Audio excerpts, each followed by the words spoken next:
भगतं मयां देहवतं च मूर्धनं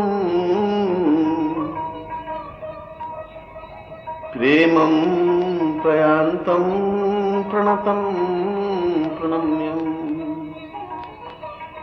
हृदयं वतां पूर्णमदैव रूपं दृश्यम् अदृश्यं देव्यं सदम्बा। जीवन का सार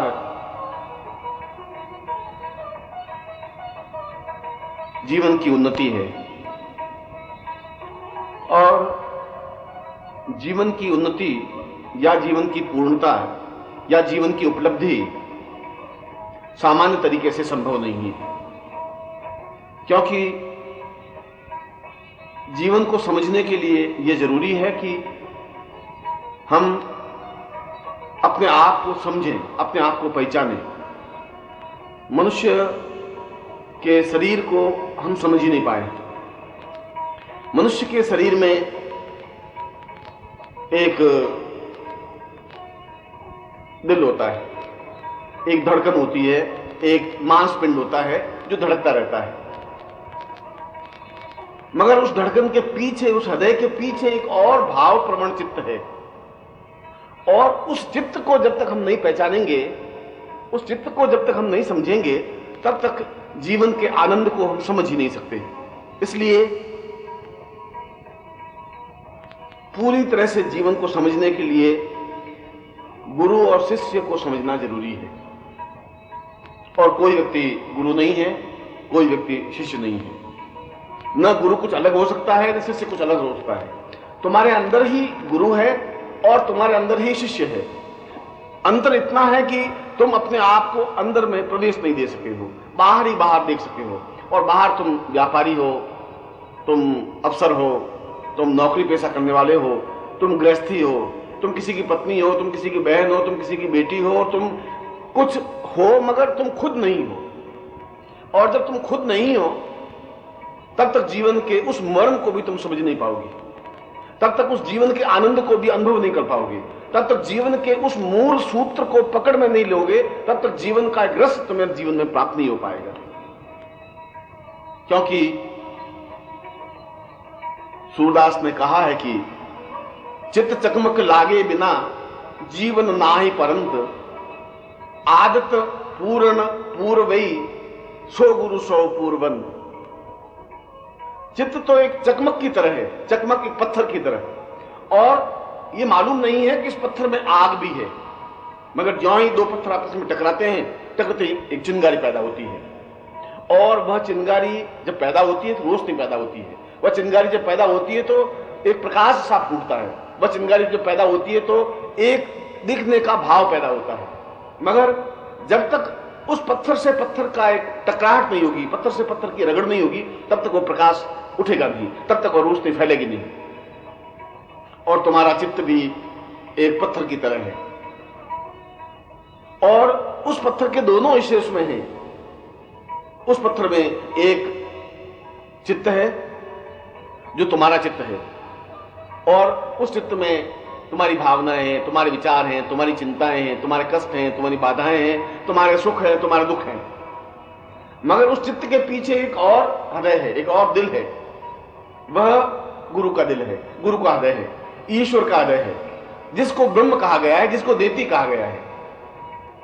उस दोनों के बीच में बहुत अंतर है, क्योंकि व्यक्ति इस पहले चित्त को तो पहचानता है, उस पहले चित्त के द्वारा वह सुख और दुख का अनुभव भी करता है। वह परेशान भी होता है, वह सुखी भी होता है, वह अपने जीवन में कभी बहुत ज्यादा उत्साह से भर जाता है, कभी बहुत अधिक गमगीन हो जाता है, क्योंकि वह चित्त तुम्हारा है। और इस चित्त के पीछे जो कुछ एक दिल है, जो कुछ मूल आत्मा है, जिसको ब्रह्म कहा गया है, उस मूल आत्मा, उस ब्रह्म तक तुम पहुंच नहीं पाए। और जब तक पहुंच नहीं पाए, चिंगारी फूटेगी नहीं। फूटने के लिए इस चित्त को उस हृदय से टकराहट देनी जरूरी है, और यह टकराहट जिस दिन हो जाएगी, चित्त चकमक लागे बिना, जब तक ये चकमक अपने आप पे टकराहट नहीं देगा, तब तक जीवन में रोशनी, तब तक जीवन में उपलब्धि, तब तक जीवन में पूर्णता का आभास हो नहीं सकता। और इसीलिए कबीर ने कहा है कि विरहिण रोवे प्रेम सो घूंघट की पटोर। विरहिण, और हमारे शास्त्रों ने बहुत समझदारी की बात कही, हमारे शास्त्रों ने बहुत ही गहरी बात कही, क्योंकि हमने शास्त्र को समझा नहीं। शास्त्र ने, हमारे वेदों ने, हमारे पुराणों ने, हमारे उपनिषदों ने, हमारे चिंतकों ने, हमारे विचारकों ने, ऋषियों ने, मुनियों ने और ज्ञानियों ने साधना को या साधक को या शिष्य को स्त्री के रूप में देखा, पुरुष के रूप में नहीं। और वह कबीर कह रहा है कि विरहिण रोवे प्रेम सो, उसमें प्रेम का अंकुर तो फूटा है, मैंने कहा विरहिण, वह विरहिण रो रही है, घूंघट की पटोट। इसलिए कि कबीर इस बात को समझता था कि प्रेम करने की कला केवल एक स्त्री कर सकती है, पुरुष नहीं कर सकता। क्योंकि पुरुष के अंदर, जो मैंने अभी बताया कि एक चित्त है और एक अंदर का हृदय है, और पुरुष के अंदर एक बुद्धि है और एक हृदय है, और वह बुद्धि संग्रह करना जानती है, बुद्धि छोड़ नहीं सकती, बुद्धि त्याग नहीं कर सकती। बुद्धि चाहती है कि मैं ज्यादा से ज्यादा कमाऊं और इकट्ठा करूं, बुद्धि चाहती है कि मैं सब कुछ इकट्ठा करके प्राप्त कर लूं। बुद्धि केवल लेना जानती है, पुरुष केवल प्राप्त करना चाहता है। पुरुष स्त्री में ये मूलभूत अंतर है। यदि आपने देखा होगा, प्रेम करने की कला में एक चिंतन, एक विचार किया होगा कि हमारे स्मृतिकारों ने, हमारे पुराणों ने, हमारे ऋषियों ने साधक को या शिष्य को क्यों प्रेमिका कहा, स्त्री क्यों कहा।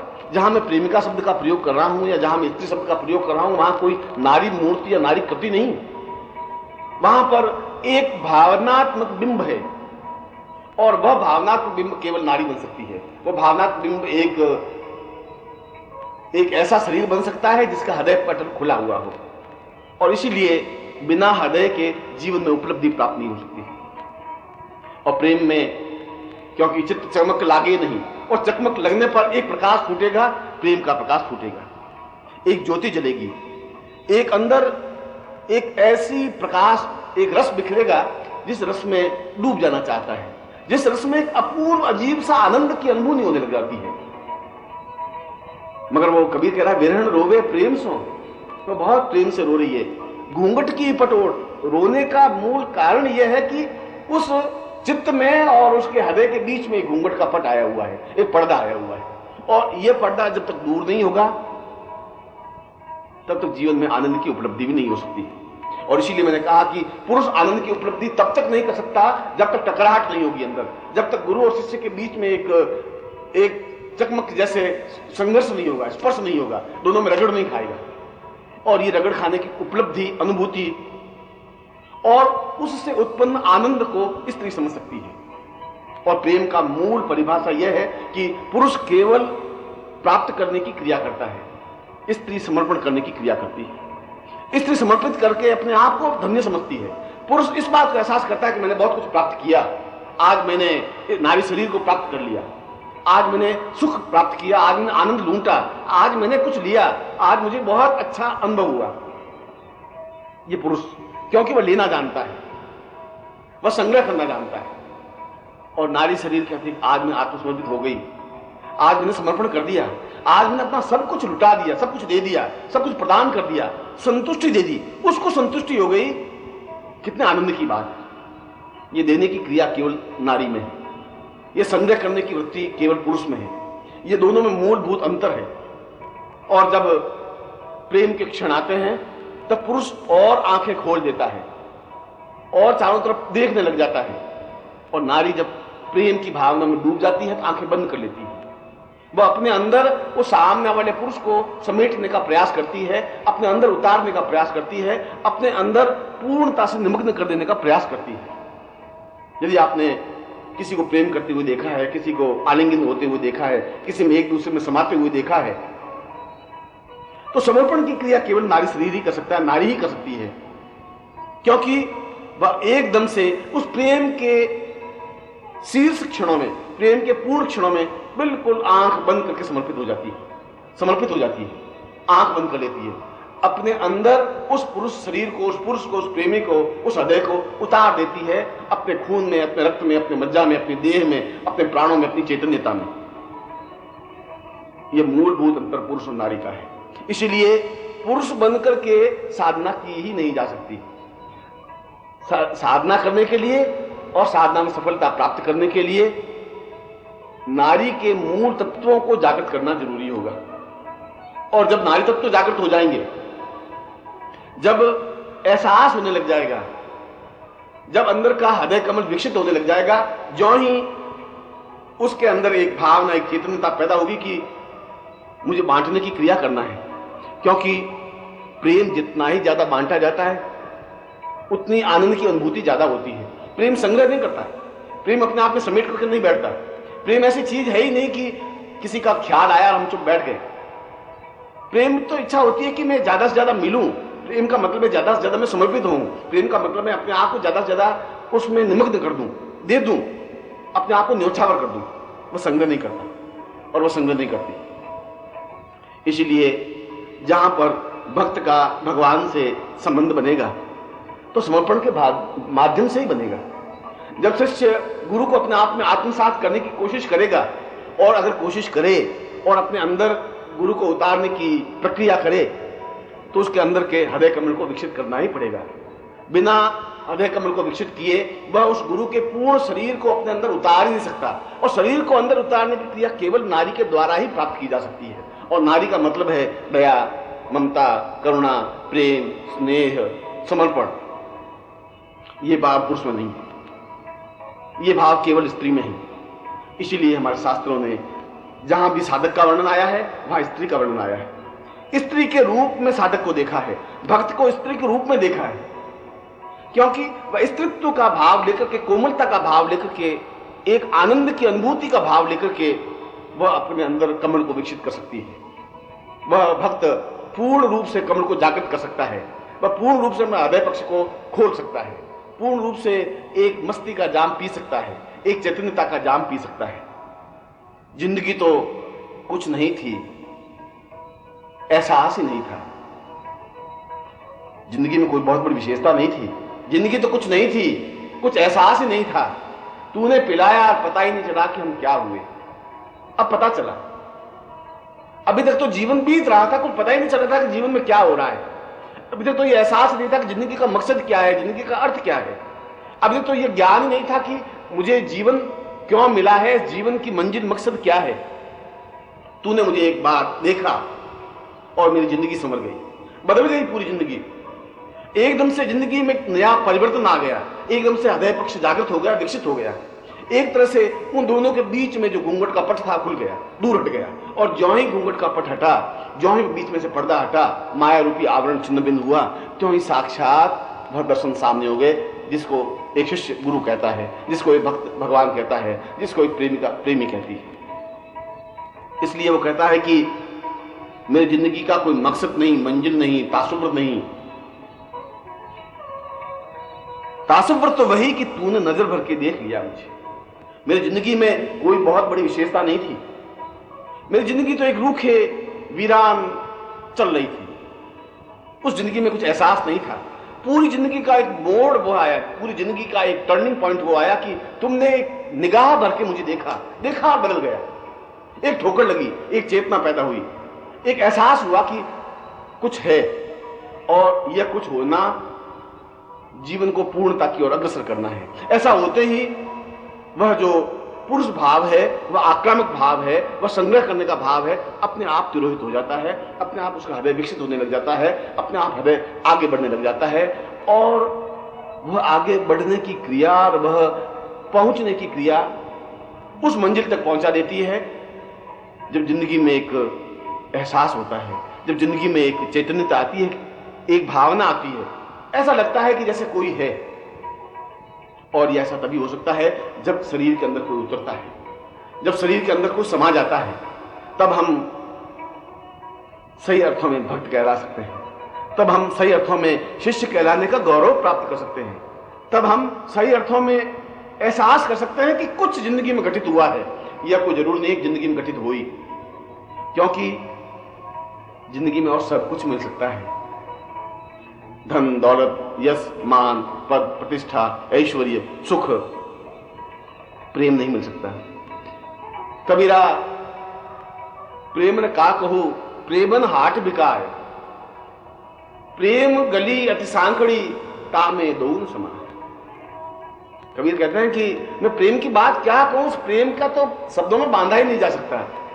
वे व्यक्ति, वे पुरुष, वे नर, वे नारी, वे स्त्री बिल्कुल बेकार है, व्यर्थ है, उनकी जिंदगी का कोई मकसद नहीं है जिन्होंने प्रेम नहीं किया, जो प्रेम पहचाना ही नहीं, जिन्होंने प्रेम की परिभाषा ही नहीं समझी। वो तो ठीक ऐसा ही है जैसे कि रेगिस्तान में एक आदमी चला जा रहा है, उस जिंदगी का कोई मकसद नहीं है। जिंदगी सुबह उठती है, शाम होती है, सारी उम्र तमाम होती है, कभी शाम हो जाती है, फिर सुबह होती है, फिर सुबह होती है, फिर शाम होती है, सारी उम्र तमाम हो जाती है। जिंदगी में कहीं एक घड़ी ठहर करके एहसास नहीं होता कि इस जिंदगी का मकसद क्या है। और कबीर कह रहे हैं कि ये प्रेम गली बहुत सांकड़ी है, ये बहुत संकड़ी है, ये बहुत नजदीक है, तामे दोन समान, इसमें दो नहीं समा सकते, इसमें तो केवल एक प्रेमी आ सकता है, इसके अलावा जीवन में कोई चिंतन नहीं आ सकता, इसके अलावा दूसरा कोई खेल बन ही नहीं सकता। बस वह केवल आया और जीवन में उतरा, वह गली में सामने आया, बस अब इसके बाद मेरा खुद का समाप्त हो जाना है, क्योंकि दो फिर रह नहीं सकते, मैं और वे दोनों अलग अलग तो होना संभव ही नहीं है, क्योंकि अब वो समय आ गया है कि वह पट अलग हो गया है, अब वो समय आ गया है कि घूंघट से पर्दा हट गया है, सामने पूरा चंद्रमा अपने आप में विकसित है, पूरी तरह से प्रकाश पैदा हो गया है। और जब तक ये पर्दा नहीं हटा था तब तक मेरे जीवन दुख था, मेरे जीवन विषाद था, मैं कभी हंस लेता था, कभी रो लेता था, कभी एहसास कर लेता था, और साधना में मंत्र जपता रहता था, और 5 साल 10 साल 15 साल 20 साल हो गए, उस बार बार रटने से उसका अर्थ ही समाप्त हो गया, क्योंकि जीवन में एक सुकून जो मिलना था, जीवन में जो आनंद मिलना था, जीवन में जो तृप्ति मिलनी थी, वह मिल ही नहीं सकी, वह मिल ही नहीं सकती, संभव ही नहीं है। आंख मार के पालथी में बैठ करके साधना करने से सिद्धि नहीं प्राप्त हो सकती।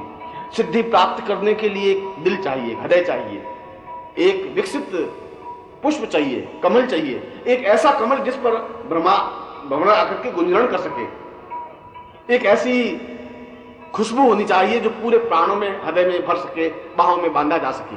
अगर वो खुशबू ही नहीं है, अगर वो भ्रमर ही नहीं है, तो उस पुष्प का खिलना और नहीं खिलना अपने आप में कोई मकसद नहीं है। और अगर तुम्हारे जीवन में प्रेम की कोई स्थिति आई नहीं, अगर तुमने प्रेम की परिभाषा पढ़ी ही नहीं, अगर तुमने प्रेम की पंक्ति को अपने हृदय में उतारा ही नहीं, तो तुम्हारा जीवन ठीक उसी बंजर रेगिस्तान की तरह है, जहां तुम चल तो रहे हो मगर तुम्हें कई प्रकार की छाया नहीं है, किसी प्रकार का सुकून नहीं है, जीवन में किसी प्रकार का आनंद नहीं है, जीवन में तृप्ति नहीं है, और यह जीवन बिल्कुल वीरान सा बीत जाता है। ये बीत जाने की जिंदगी को मृत्यु कहते हैं, और उस बीच में उस पर्दे को हटा देने की क्रिया को साक्षात्कार कहते हैं, आत्मा का ब्रह्म से मिलन की क्रिया कहते हैं। और यह आत्मा तो पूरी विरहणी है, विरहण रोवे प्रेम सो, वह प्रेम से रो रही है, दुख नहीं है, वेदना नहीं है, घूंघट की पटोर, दुख यही है कि घूंघट का पट है। जामे चाहे न चाहती भोर भयो निशमोर, और ज्यों ही वह पर्दा हटा, ज्यों ही अंधियारा छंटा, त्यों ही एकदम से ऐसा लगा कि जैसे सुबह स्वर्णिम प्रभात हो गया हो, चारों तरफ से चिड़ियां चहकने लग गई हों, एक भ्रमर गुंजरण होने लगे हों, पुष्प विकसित होने लगा है, सारी दुनिया बदल गई है, ऐसा लगने लगा कि बहुत कुछ हो गया है। कल का दिन वैसा ही था, दिन तो आज का भी वैसा ही है, मगर कल के दिन में और आज के दिन में बहुत बड़ा अंतर है, क्योंकि आज मैं किसी की हूं और किसी की हूं नहीं, किसी को अपने अंदर बिल्कुल बसा दिया है, आत्मसात कर लिया है, और उस चित्त में और उस हृदय के बीच में से जो एक पर्दा था वो हटा दिया है, अपने आप को आंखों से बंद करके उसको अंदर बिल्कुल शांत प्रसन्नता के साथ में एक स्थापित कर दिया है। अंखियन की कर कोठरी, मैंने तो कहां बैठा, मैंने आंखों की कोठरी करके पुतली पलंग बिछाए और पुतली का पलंग बिछाया है, क्योंकि मुझे बिठाना है और फिर कोई देखे नहीं। पलकन की चिकडारी के, उसके ऊपर मैंने पलकों की चिकडारी है, पीयू को लिया रिंझाए, जो मेरा ईश्वर है, जो मेरा भक्त, जो मेरा भगवान है, जो मेरा प्रेमी है, जो मेरे गुरु हैं, मैं उनको रिंझाने की क्रिया पूरी तरह से जानती नहीं जानती, तो मुझे तो केवल इतना आता है कि मैं उसको अपनी आंखों में बिठा दूं, आंखें बंद कर दूं।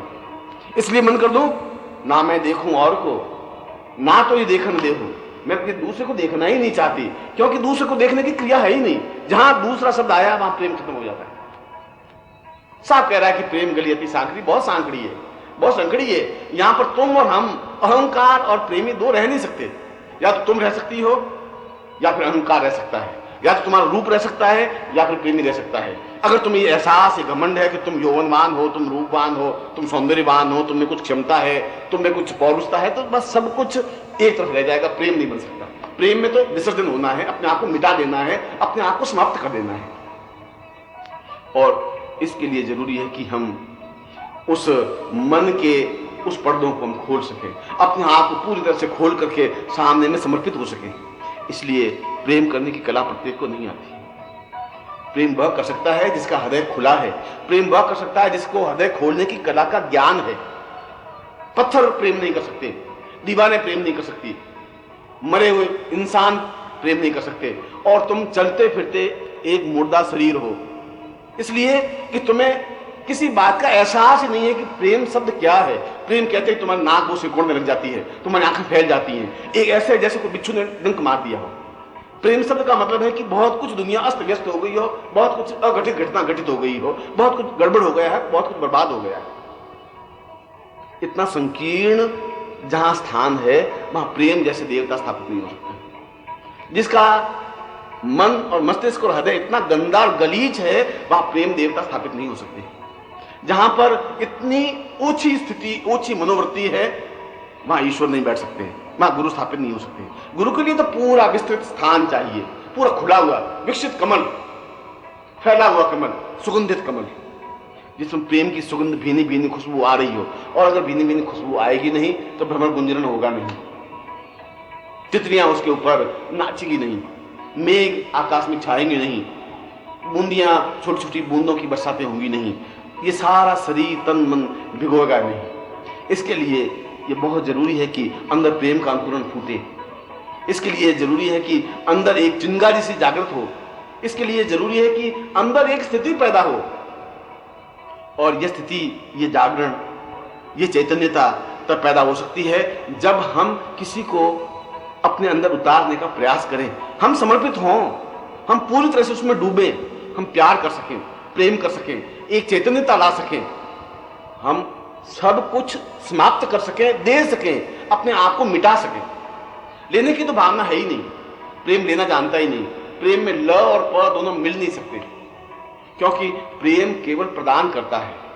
जहां भी स्वार्थ की भावना आएगी, जहां भी लेने की क्रिया आएगी, जहां संग्रह की वृत्ति आएगी, वहां प्रेम नहीं रह सकता, प्रेम समाप्त हो जाएगा। इसलिए मैंने कहा कि बुद्धि केवल लेना जानती है, बुद्धि संग्रह करना जानती है, और जितना संग्रह करता रहेगा उतना ही व्यक्ति संकीर्ण होता रहेगा, उतना ही व्यक्ति ओछा बन जाएगा, उतना ही व्यक्ति एक स्थान पर सिमट करके रह जाएगा। और सिमटा हुआ व्यक्ति एक सूखा हुआ ठूंठ के अंदर कॉम्प्ले नहीं फूट सकती। उसके ऊपर चाहे कितनी बरसात हो जाए, उसके अंदर हरी भरी हरियाली पत्ते नहीं जागृत हो सकते। उसके ऊपर कोई पक्षी बैठकर गुंजरण नहीं कर सकता, उसके ऊपर कोयल बैठकर कू कू की आवाज नहीं कर सकती, क्योंकि वो ठूंठ है, ठूंठ बन गया है, ठूंठ बना दिया है उस बुद्धि ने उसके ऊपर। क्योंकि उसका बाहर का चित्त तो जागृत है, और बाहर का चित्त कह रहा है कि तुम्हें संग्रह करना है, और वह संग्रह करने में पागल हो गया है, वह धन के पीछे दीवाना है। और जितना ही धन ज्यादा इकट्ठा करने की कोशिश करता है, जितनी पत्नी इकट्ठी करने की कोशिश करता है, पत्नी की सुरक्षा की चिंता करता है, धन की सुरक्षा की चिंता करता है, रूप यौवन की करने की चिंता करता है, उतना ही प्रेम उससे दूर हटता जाता है। ये तुम्हारा सौंदर्य, ये तुम्हारा रूप, ये तुम्हारा यौवन रखने के लिए नहीं है।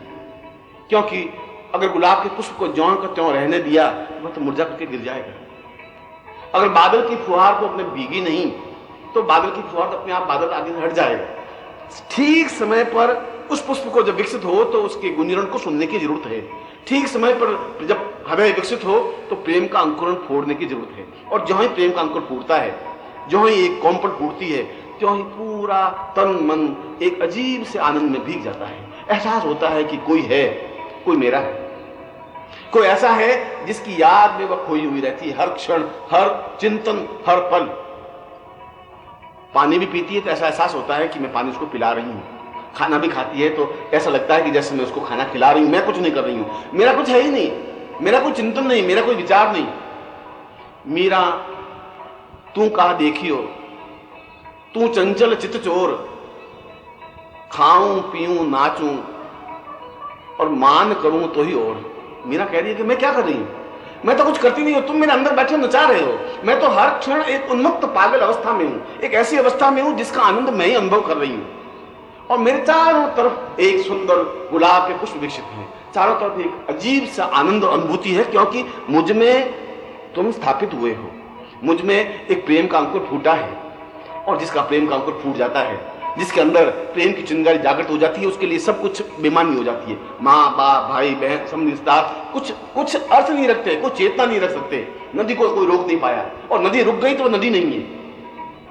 प्रेम रुक नहीं सकता, प्रेमी से साक्षात्कार होना और प्रेमी से मिलने ही उसकी नियति है, उसकी गति वही है। नदी कहते ही उसको है। नदी अगर बीच में सूख जाती है तो नदी नहीं कहला सकती, और जो बीच में सूख जाती है उसकी जिंदगी की कोई क्रिया नहीं है, कोई चेतना नहीं है, कोई प्राण का एक निनाद नहीं है, कोई संगीत नहीं है। और उस प्रकार के प्रेम के संगीत को वेदों ने जिंदगी का संगीत कहा है।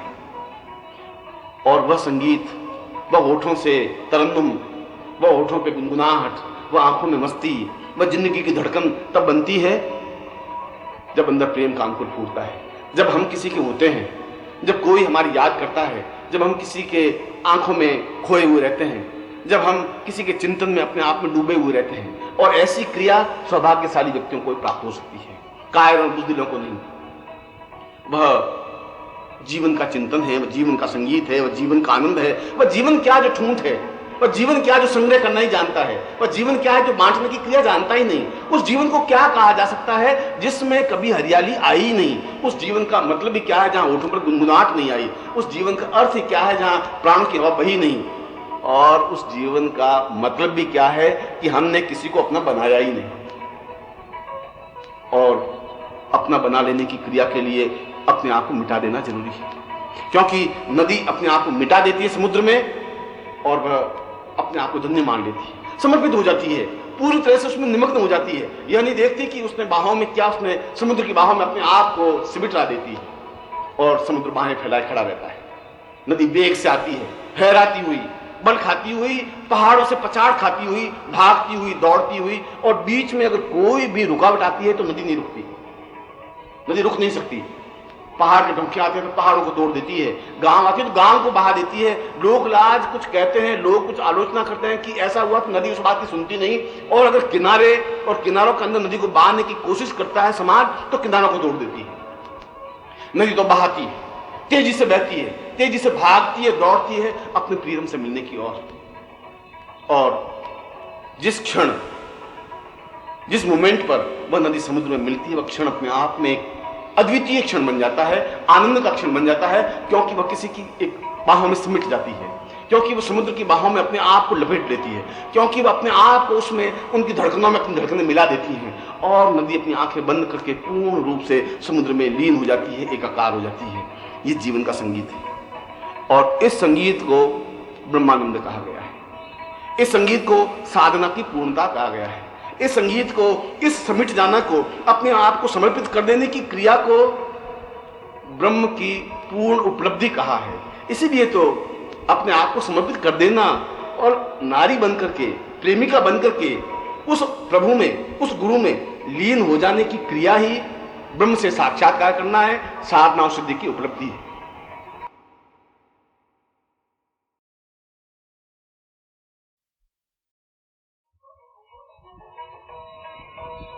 उपनिषदों में एक बहुत महत्वपूर्ण बात कही है। उपनिषदों में बात कही गई है कि, और अगर पूरे 108 उपनिषदों के सारभूत तथ्य को एक लाइन में कहा जाए तो सारे उपनिषदों का एक ही सार है, और वह सार है जीवन में गुरु के प्रति पूर्ण समर्पण का। क्योंकि हमने ईश्वर को देखा नहीं, हमने ब्रह्म को भी नहीं देखा, अब यह भी नहीं जानते कि साधना की सीढ़ियां कितनी है, कैसे चढ़नी है। हमें तो केवल ये जानते हैं कि यह जो सामने खड़ा है यह गुरु है, यह मेरे जैसा है, इसके दिल में भी एक हृदय धड़कता है, मेरे दिल में भी धड़कता है। यह मेरी तरफ निहारता है तो ऐसा लगता है कि जैसे सब कुछ मुझे मिल गया हो।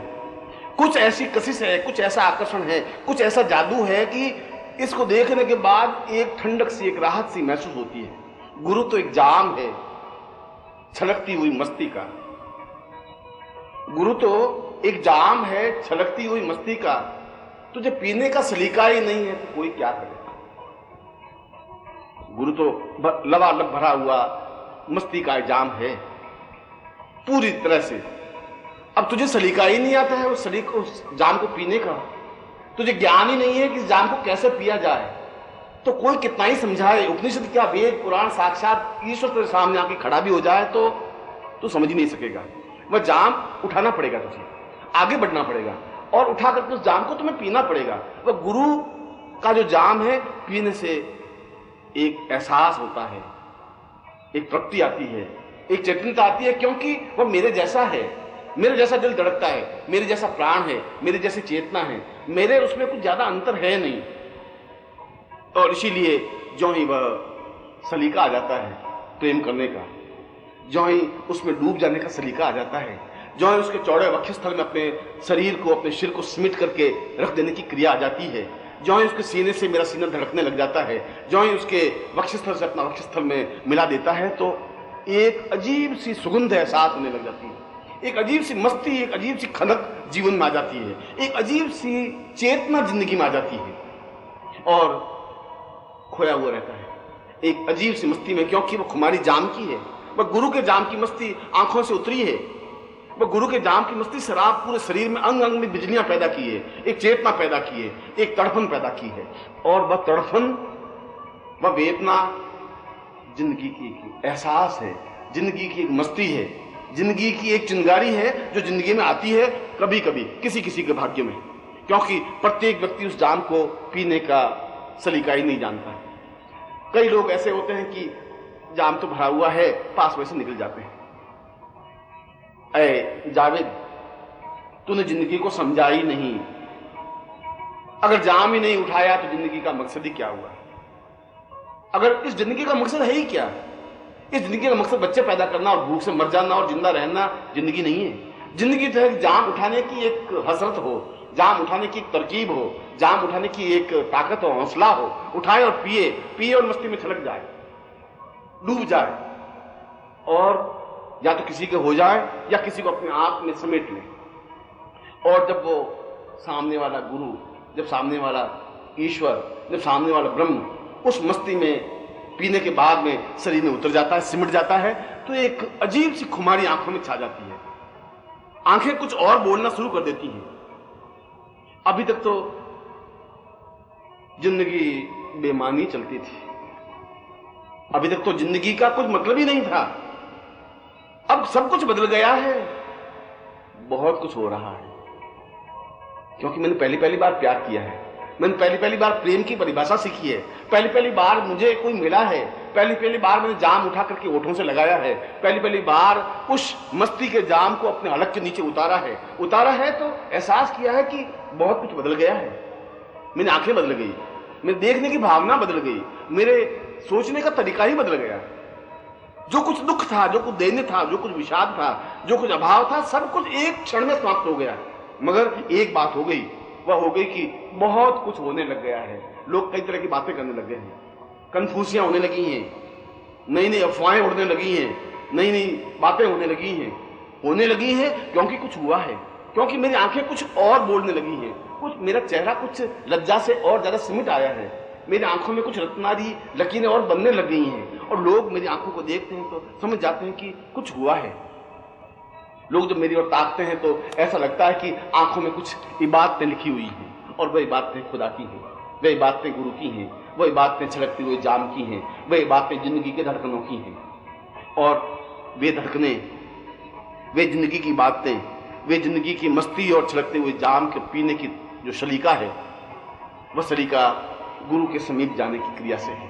क्योंकि गुरु तो बिल्कुल समुद्र की तरह बाहें फैलाए खड़ा है, समुद्र आगे नहीं बढ़ता, समुद्र खुद गंगोत्री तक नहीं जाता कि गंगा तू आर मेरी बाहों में सिमट। समुद्र अपनी जगह है, क्योंकि समुद्र की एक मर्यादा, एक लिमिटेशन से, एक सीमा है। समुद्र आगे उछल नहीं सकता, और जिस दिन समुद्र उछल गया वह समुद्र नहीं रह जाएगा, वह एक छोटा सा तालाब बन जाएगा, वो तलैया बन जाएगा। उसको समुद्र नहीं कह सकते, अथाह नहीं कह सकते, अगाध नहीं कह सकते, अनंत नहीं कह सकते, क्योंकि समुद्र की एक सीमा है।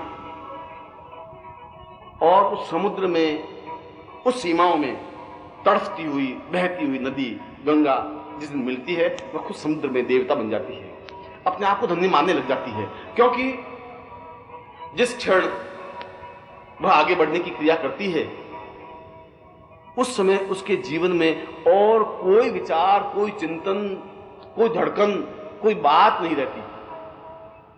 कल तक तो खाक जिंदगी थी, एहसास ही नहीं था। आज तो बहुत कुछ है, धड़कनों में भी तू। आदमी उठा दे, उसने धड़कनों में उसको मिला दिया। वो इस बात की परवाह भी नहीं करेगी कि दुनिया क्या कहेगी, समाज क्या कहेगा। नदी इस बात की अगर चिंता करने ही लग जाए कि ये बांध बीच में है और ये पत्थर के ढोंके बीच में है और ये बहुत बड़ा बीच में रुकावट आ गई है, तो समुद्र में मिल ही नहीं सकती। समुद्र में मिलने के लिए ये तो बहुत छोटी छोटी बातें हैं। आज दिल में कुछ तसव्वुर सा उठा है, कुछ चिंगारी एक शोला बन के उभरी है। अब कई अफवाहें फैलेंगी, कई बातें होंगी। अब इस कदमों पे जख्मों के निशान ही निशान होंगे, क्योंकि अब मैंने किसी से कुछ किया है, अब किसी को अपना बनाया है, अब कोई मेरी जिंदगी में समाया है, तो अब बहुत कुछ होगा। अब समाज काना फूसियां करेगा, अब समाज उंगलियां उठाएगा, अब उनके ओठों पर मेरे चर्चे होंगे, अब कुछ बातचीत होगी, अब ये पैर लहूलुहान होंगे, क्योंकि समाज हर क्षण काटने की कोशिश करता है। जो खुद नहीं है दूसरों को होने नहीं देना चाहता है।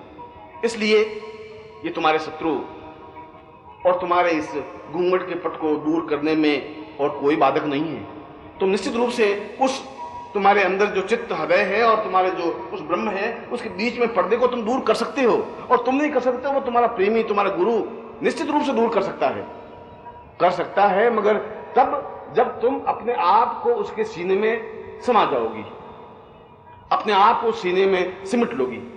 और इस सिमटने की अगर क्रिया तुम्हें है तो बहुत परेशानियां हैं, कई चश्मगोइयां हैं, कई बातें हैं, कई अफवाहें हैं, कई अफसाने हैं, और नए नए अफसाने घड़े जाएंगे, नई नई बातें फैलेगी।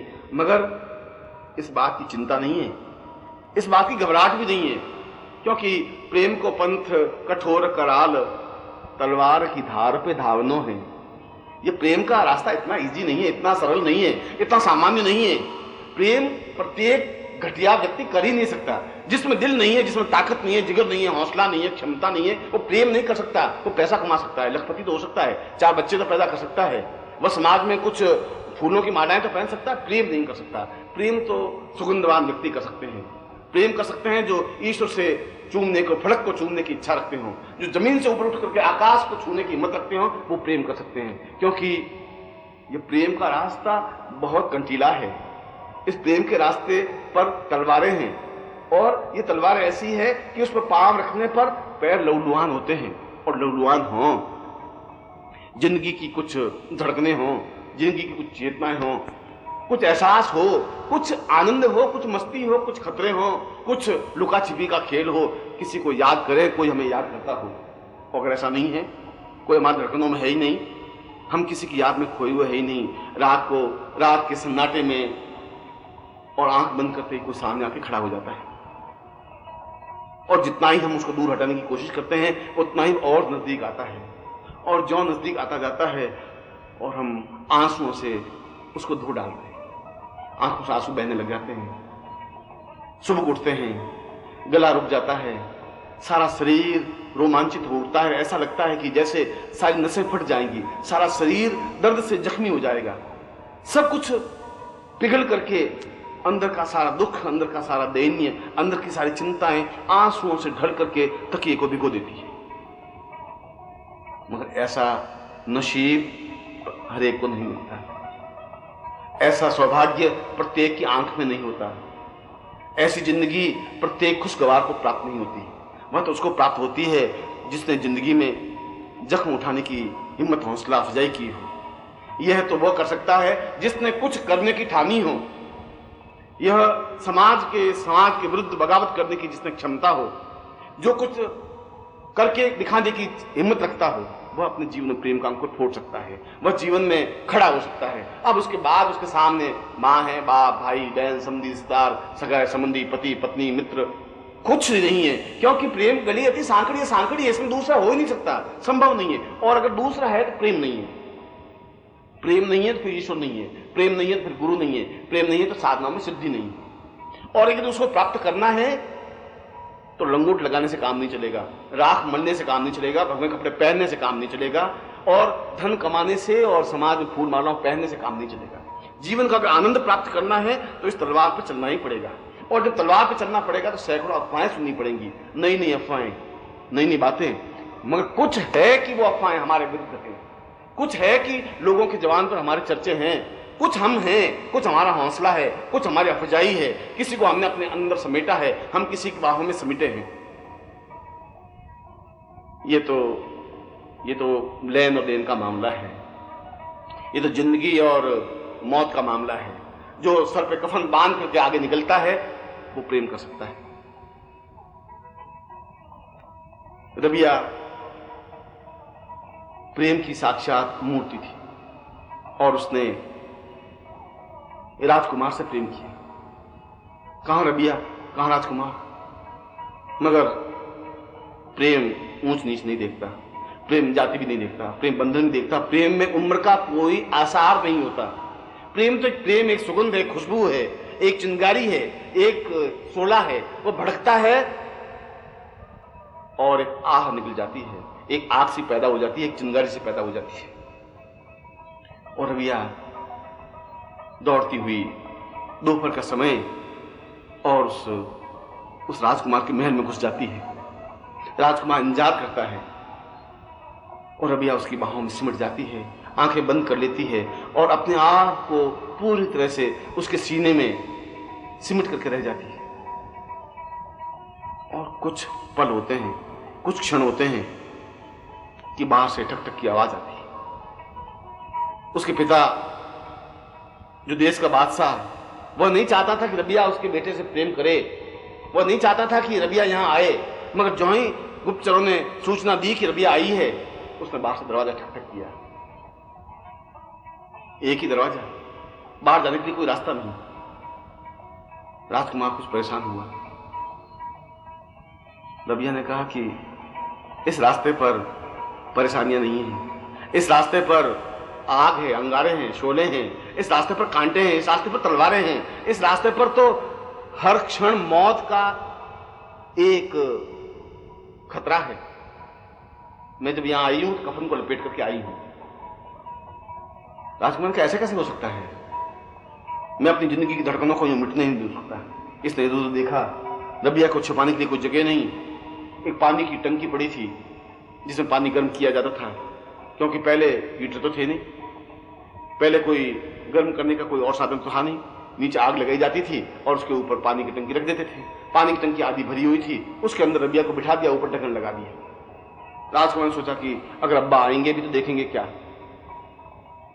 उसके पिता अंदर आए कमरे में तो राजकुमार बैठा उदास। उसके मन में तो सांप, सक्का, सुबह का कोई था तो सही, कहीं गुनगुनाहट तो थी। उसने इधर देखा, पलंग के नीचे देखा,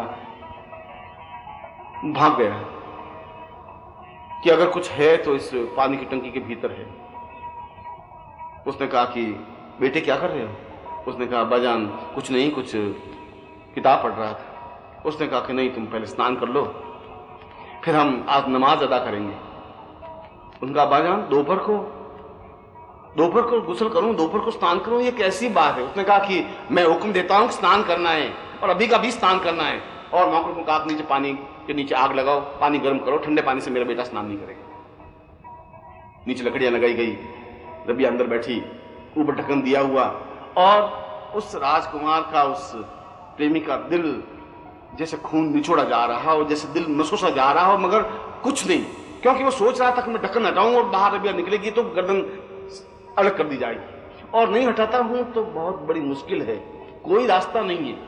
और रबिया भी इस बात को समझती थी, मगर वो समझती थी कि अपने आप को फना कर देने को जिंदगी कहते हैं, अपने आप को समाप्त कर देने की क्रिया को प्रेम कहते हैं। अगर मुंह से उफ निकल गया तो प्रेम हुआ ही क्या है? अगर कहीं कुछ चिंगारी सी दिखी गई तो फिर इस जिंदगी का मकसद ही क्या? नीचे आग लगती रही, पानी खोलता रहा, रबिया गलती रही। आधा घंटा, पौन घंटा, 1 घंटा, और राजा महल से बाहर निकल गया। बाहर निकला और रात के बाद दरवाजा झट से बंद किया, ढक्कन हटाया, देखा पानी खोलता हुआ रबिया अंग अंग उसमें गला हुआ, मगर खोलती गई मगर मुंह से उफ नहीं निकली। एक दूसरे में सिमट जाने की यह क्रिया है, तलवार पे चलने की यह रास्ता है, प्रेम करने की जिंदगी का यह मकसद है। क्योंकि प्रेम इस बात को एहसास नहीं करता कि मुंह से उफ निकले। प्रेम इस बात की इजाजत नहीं देता कि कहीं कुछ मन में दूसरा विचार आए। प्रेम तो अपने आप में समर्पित कर देना है, सिमट लेना है, अपने आप को फना कर देना है। जो फना करने की क्रिया जानते हैं, जो कफन पहनने की क्रिया जानते हैं, जो सिर पर मौत को देख करके आगे बढ़ने की क्रिया जानते हैं, वह प्रेम कर सकते हैं, वह दीवाना हो सकता है।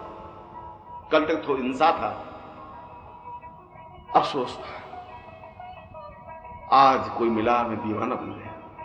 कल तक तो मैं इंसान था, इस बात का अफसोस था कि मैं आज तक केवल इंसान ही बना रहा, मगर आज कोई मेरा हुआ है, आज कोई मेरे दिल की धड़कनों में है, आज किसी ने मेरी नींद चुराई है, आज मेरे आंसुओं से मेरा तकिया भीगा है, आज मेरी रात की पूरी रात आंखों में कटी है, आज कोई तस्वीर मेरी आंखों के सामने से गुजरी है, आज मैं किसी की हूं और आज कोई मेरा है, इसलिए कि मेरी तकदीर बदल गई है, मेरी दुनिया बदल गई है, मेरी जिंदगी अपने आप में बदल गई है। और ये जिंदगी बदलने की क्रिया हर एक नसीब में नहीं होती। ये जिंदगी बदलने की भावना, चिंतन हर एक पहचान नहीं सकता। इस रास्ते पर हर एक बढ़ नहीं सकता। वो बढ़ सकता है जिसमें आग होती है, जिसमें चेतना होती है, जिसमें धड़कन होती है। और ये धड़कन और ये चेतना आत्मा का परमात्मा से मिलन है। ये धड़कन और ये चेतना एक दूसरे में मिल जाने की क्रिया है। यह क्रिया है बीच में से पर्दा हटाने की, यह क्रिया है उस घूंघट के पट को दूर करने की, यह क्रिया है आत्मा और परमात्मा के सम्मिलन की, यह क्रिया है शिष्य और गुरु के एकाकार होने की, यह क्रिया है भक्त और भगवान को अपने आप में पूर्ण समर्पित कर देने की।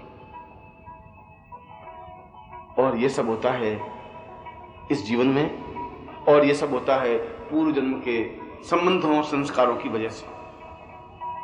क्योंकि मीरा कह रही है, तेरी मेरी प्रीत पुरानी कई कई बरसा होए, तू का जाने रे मोहे, मैं तो तेरी हो। तेरी मेरी ये पहली जीवन की परिचय नहीं है, तू मुझे पहली बार ही नहीं मिला है, तेरी मेरी प्रीत पुरानी है, इससे पिछले जीवन की भी है। मैं तो पिछले जीवन में भी पर घुंघरू बांध मीरा नाची रही, मैं तो उस समय भी ये पैरों में घुंघरू बांध लिए थे। लोग कहे मीरा वही बावरी, लोग तो मुझे बावरी कहने लग गए, लोग कहने लगे पागल है, लोग और घर वाले कह रहे कुल नासी, घर वाले कह रहे हैं ये कुल का नाम कलंकित कर देगी। और वो बेचारी कह रही है कि मैं उस रोग की मरीज हूं, तुम नहीं जानते कृष्ण, तू मेरे विरह को नहीं जानता, तू मेरे प्रेम को नहीं जानता, तू नहीं जानता कि मैं क्या हूं और क्या चाहती हूं। और ये मूर्ख हैं, ये घर वाले मूर्ख हैं, ये वैद लाते हैं और वैद मेरा इलाज करते हैं, मेरी नाड़ी देखते हैं और ये समझते हैं कि मैं बीमार हूं। और वो कह रही मीरा के प्रभु पीर मिटेगी जब वैद सामरियो हो। वैद तू नहीं जानता कि मेरी पीड़ा क्या है, तू नहीं जानता कि मेरी बीमारी क्या है, तू नहीं जानता कि मुझे रोग क्या है, मेरी आंख में आंसू क्यों है, मैं खोई खोई क्यों हूं, मैं क्या सोच रही हूं, मैं शरीर क्यों मेरा गल रहा है, तुम नहीं समझोगे, तुम समझ ही नहीं सकते। दवाओं से मेरी दवाएं ये इलाज ठीक नहीं हो सकता, मेरा इलाज कुछ और है। मेरी पीड़ तुम नहीं मिटा सकते वैद, मेरी पीड़ मिटेगी जब वैद सामरियो हुई। वो सामरिया खुद वैद बनकर के आएगा तो ये पीड़ मिटेगी। क्योंकि पीड़ बिना महाजीन पूर्वत मात बसावत पूरा, ये पीड़ अगर है ही नहीं जिंदगी में तो जिंदगी का अर्थ ही क्या, आनंद ही क्या। एक कशिश नहीं है, एक कसक नहीं है, एक पीड़ा नहीं है, एक किसी को होने की क्रिया नहीं है, तो फिर जिंदगी का मकसद क्या है। सीधा साधे रास्ते पर तो कुत्ता भी चल लेता है, एक पशु भी चल लेता है, सीधे से रास्ते पर तो एक गया भी आदमी भी पार कर लेता है। उसमें जिंदगी में जो खतरे नहीं उठा सकता वो जिंदगी के लुत्फ को भी नहीं उठा सकता। मैंने जिंदगी को पहली बार समझाए तसव्वुर, मैंने जिंदगी को पहली बार समझाए तसव्वुर, मेरी आंख में आंसू है मस्ती का जाम। पहली बार समझा हूं कि जिंदगी का मतलब है कि मेरी आंख में आंसू हो और मेरे हृदय में मस्ती का जाम हो। और ये मस्ती का जाम तब आ सकता है जब कोई अंदर हो, और ये तब अंदर हो सकता है जब प्रेम का अंकुर फूटे, और प्रेम का अंकुर तब फूटता है जब हम किसी की बाहों में सिमटे। और अगर बाहों में सिमटने की क्रिया का ज्ञान नहीं है, किसी को अपने अंदर बसा लेने की क्रिया का ज्ञान नहीं है, अगर हमने प्रेम देने की भावना ही नहीं है, तो जिंदगी का मकसद ही क्या है? तो जिंदगी बिल्कुल वीराने खंजरे में पूर्वतः, ये तो एक वीरान खंजर की ओर बढ़ी जा रही है। ये जिंदगी का मकसद नहीं है। उस नदी का कोई मतलब नहीं जिसका कोई रास्ता नहीं है। और ये रास्ता एक आंसुओं को देने वाला है। वे आंसू जो किसी की याद के हैं, वे आंसू जिसमें पीड़ा का दर्द है, एक कशिश है, एक एहसास है, एक धड़कन है। अभी तक तो मैंने समझा ही नहीं था अपने आप को, आज दिल धड़का है, आज बहुत कुछ हुआ है। अभी तक तुमने जिंदगी को जिंदगी समझ बैठा था, मैं समझ बैठा था कि मुझे केवल पैसा कमाना है। आज तक तुम ये समझ बैठा था कि मुझे केवल जिंदगी जीनी है। आज तक तुम ये समझ बैठा था कि मुझे शादी कर लेनी है, 2-4 बच्चे पैदा कर लेने हैं। आज तक तुम ये समझ बैठा था कि इस पति को मुझे 4 बच्चे दे देने हैं। कभी धड़कन एहसास नहीं की, मगर आज कहीं कुछ अंकुर फूटा है, आज कुछ प्रेम की एक लपट पैदा हुई है, आज कुछ एहसास हुआ है कि जिंदगी में कुछ ऐसा हुआ है जिससे पहले कभी हुआ नहीं। और यह वेदना प्रत्येक भक्त ने भोगी है, केवल मीरा ही नहीं, सूर ने भी भोगी है, कबीर ने भी भोगी है।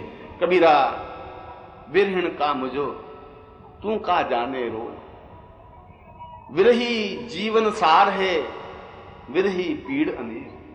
कबीर कह रहे हैं कि तू जान ही नहीं सकता कि जिंदगी का लुत्फ क्या है, तू समझ नहीं सकता कि जिंदगी का आनंद और मकसद और मंजिल क्या है। जिंदगी का आनंद और विरह है, तड़प है, बेचैनी है, हम किसी की याद में खोए हुए हैं, कोई हमारा है, और एक एक क्षण उसको दिया हुआ है।